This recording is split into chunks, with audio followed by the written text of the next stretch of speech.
Hey guys, what's going on? Super excited to be here today. I've got a Colorado map to my left, and we're talking about how to plan a super unique Chasing Fall Colorado road trip. You could do this road trip in anywhere from 7 to 12 days, depending on how much driving you can tolerate each day.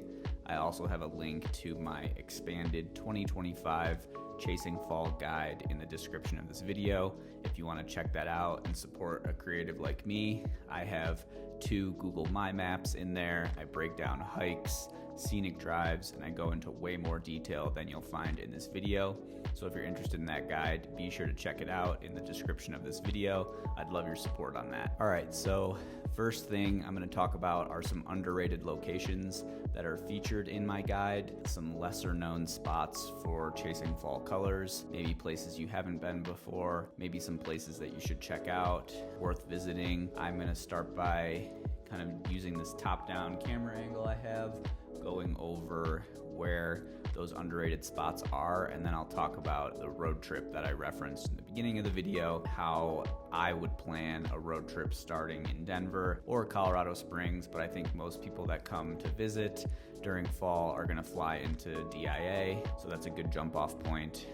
But to cover a few of those underrated locations, I'm gonna try to look at you, but also pointing on the map here. Just off the bat, underrated location, Alamosa gets incredible cottonwoods, has lots of riverbeds lined with fall foliage. So if you wanted to stay away from western Colorado, you could head directly south from Colorado and make your way all the way down to Alamosa and explore that area. The sand dunes can also be very unique. All the trees surrounding the dune field change bright yellow, and there's lots of cottonwoods mixed into that zone as well. So if you've never seen Alamosa during the fall, be sure to put that on your underrated list of new places to see during fall. Another amazing fall location worth mentioning is the Spanish Peaks Wilderness. This is going to be down here. That's the towns of La Veta, Walsenburg, and that surrounding area has some incredible fall colors as well. Once again, another underrated location that not a lot of people consider when planning out a fall road trip. So those are going to be more southeast corner of the state. Now I'm going to talk about how I would plan an epic road trip. We are going to avoid 2 extremely popular areas on my preferred route, but I will show you how to alter this and hit those areas if you're interested in that. So there are lots of options with this road trip that I've built out. In general, I think my route is starting in Denver. One of the locations on my guide is checking out Sloan's Lake, which has incredible fall colors, cottonwoods, not a lot of aspens, but as fall gets a little bit later in the season, the trees become extremely colorful around this urban lake setting. So maybe you get into Denver and you want to just take a stroll to stretch your legs. That might be a good place to start before resting in Denver and starting your trip the next day. From Denver, we're going to take 285. And in general, with any of these routes, what I would recommend, and this is an important note, if you are taking 285 down, to make sure to avoid 285 north on a Sunday. Along 285, Kenosha Pass and Guanella Pass are off of that road. So on Sundays, this becomes extremely busy and you will sit in hours of traffic. So the way I've built my road trip is going down 285, picking various routes depending on how far south you want to go, making your way around almost all the way out to Junction, and then taking 70 back. You can still hit traffic on 70 in the fall, but in my opinion, it moves a little bit better than using 285s. Here we are in Denver. We hit Sloan's Lake the night before, stretched our legs, got a nice walk in around the lake, so we're heading south on 285. And what I would do is make your way to BV, say hi to us, and then maybe grab lunch or coffee there, depending on what time of the day it is, and then making your way up to Twin Lakes. There are lots of campgrounds and dispersed spots that I've mentioned in my Chasing Fall guide. That is linked below in the description of this video. Check that out if you're looking for coffee shops, breweries, dispersed camping, or unique accommodations. The guide goes in depth with lots of different places to stay, places to eat at, coffee shops to check out, so you can stay fueled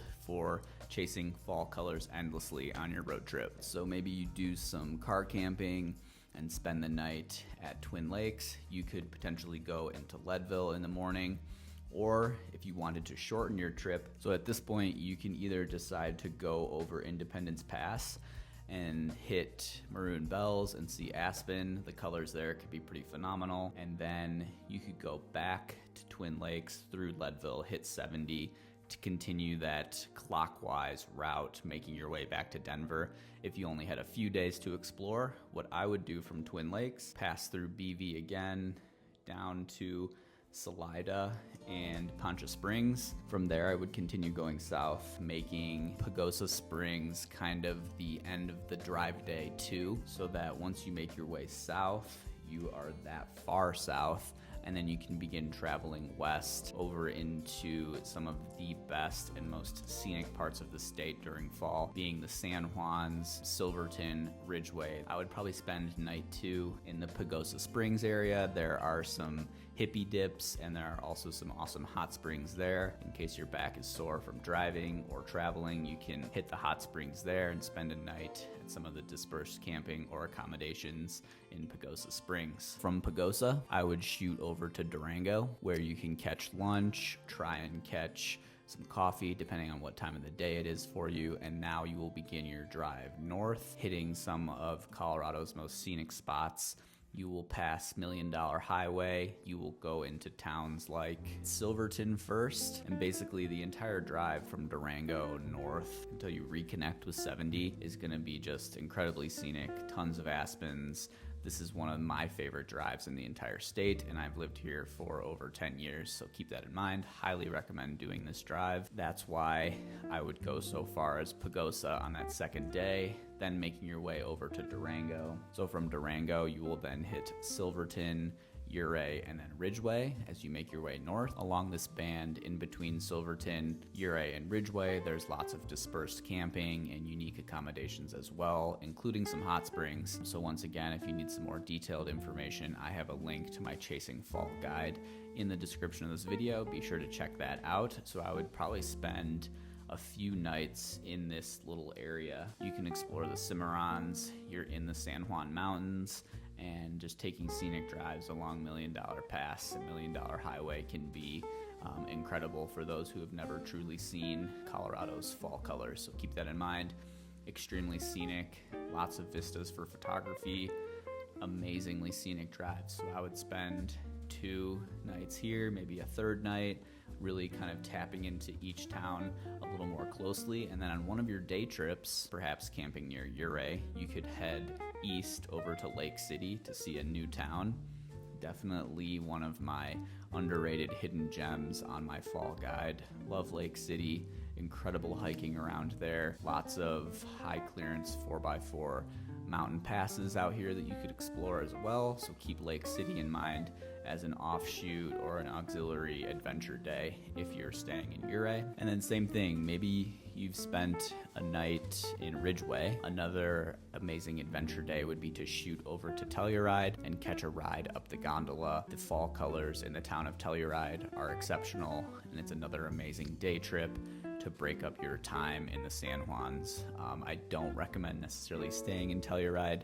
It can be very expensive. It is worth the 45-minute-hour drive if you're staying in Ouray, Ridgeway, or Silverton to go over to Telluride and check out the views using that gondola and taking advantage of some of the fall colors in Telluride. Hands down, in comparison to, say, Crested Butte, one of the most beautiful towns that you can see when it's dripping in that fall gold. So definitely hit Telluride as well on one of those days. So then heading north from Ouray, after spending a few days in the San Juans, you have a few options here. You could continue to head north, where you would eventually hit 70, make your way home, or if you have to travel out of Denver, that might be a way to shorten the trip there.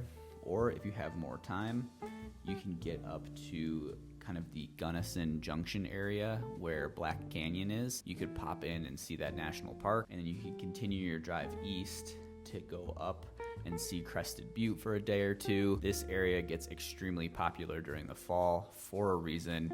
It's incredibly scenic, it's incredibly beautiful, known for just tunnels of aspen trees, amazing drives, lots of photography locations here. I do want to put a disclaimer: if you do find yourself at any of these locations, please be sure to leave no trace, no carving in trees, checking all fire restrictions before having a campfire, packing in and packing out all of your trash and things you brought with you.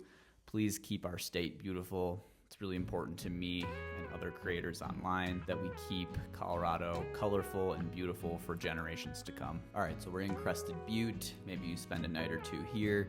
Be sure to hit up Butte Bagels. So many amazing coffee shops there as well. Those are in my guide, as well as a handful of scenic and lesser known hikes that you can do out near Kebler Pass, which is outside of Crested Butte. So you're in Crested Butte, which is part of the Elk Mountains. I would then travel back over to Montrose. I would shoot north, hitting Junction for lunch, or stopping in Junction for an evening if you need to break up the drive days. Not as many fall colors out here in Grand Junction, but the opportunity to see some of our wineries, as well as our peach fields that are on the western slope of the state. So that can be an interesting way to break up all of the road trip driving and see something different, hitting Junction for a night before you begin your long drive back on 70. So here we are in Junction. We wake up the next day, making our way back. There are some fall colors along kind of the Glenwood Springs and that entire Glenwood Canyon drive. You could spend an evening in Glenwood Springs. There are hot springs there. There are thermal mineral caves as well. So kind of chipping away at your drive if you needed to fly out of Denver, or just using Glenwood as a good stop on your drive day back to Denver. Awesome spots to eat lunch, do a little scenic stroll. So from Glenwood, you'll pass through Eagle, and then you could stop in Avon near Beaver Creek, Colorado for lunch or dinner or something like that, or even making your way over to Vail. Another interesting place or way to break up the drive back to Denver would be by spending some time in Summit County along Lake Dillon. There are some awesome aspen groves and amazing scenic hikes and drives you can do. So if you needed another area to break up your drive or take a break, you could stop in Silverthorne or somewhere near Lake Dillon. There's awesome breweries there as well. And then you would continue your drive back to Denver. Like I said, I've planned this route in more of a clockwise direction because you don't want to be going north on 285 on a Sunday. I-70 tends to move a little bit better on Sundays as you are heading east on 70. You might hit a little bit of traffic, but nowhere near as bad as 285 north. 285 is a single lane highway and gets extremely backed up on the weekends and on Sundays due to Winella Pass and Kenosha Pass, two of the closer passes to see fall colors here in Colorado during fall. And one other idea, if you needed to do a shorter trip, you could go 280 south to the BV area, then spending your night at Twin Lakes, maybe going to Aspen, hitting up Maroon Bells, back over to Twin Lakes, and then you could pass through Leadville, spend a night in Leadville, link up with 70, and make your way back to Denver on a shorter trip if you needed to find a bit of a shorter route but still wanted to see some incredible colors. All right, thanks for checking out today's video. I have linked the Chasing Fall expanded guide in the description. If you want to support me, feel free to pick up the guide. I also have a Lightroom preset pack that comes with it. This way, once you get home and you're editing through all those amazing pictures you captured on your camera, you have a one-click preset that you can apply to your photos and make them pop and make them ready for social media sharing. I hope you enjoyed today's video. This was my Chasing Fall map guide walkthrough, what I would do if I had 7 to 10 days to explore Colorado fall. I hope you learned something today. Thanks for tuning in. Like, subscribe, drop me comments on your trip below, or reach out to me on Instagram. I'd be happy to help you out over there. Thanks again for being here. We'll see you in the next one.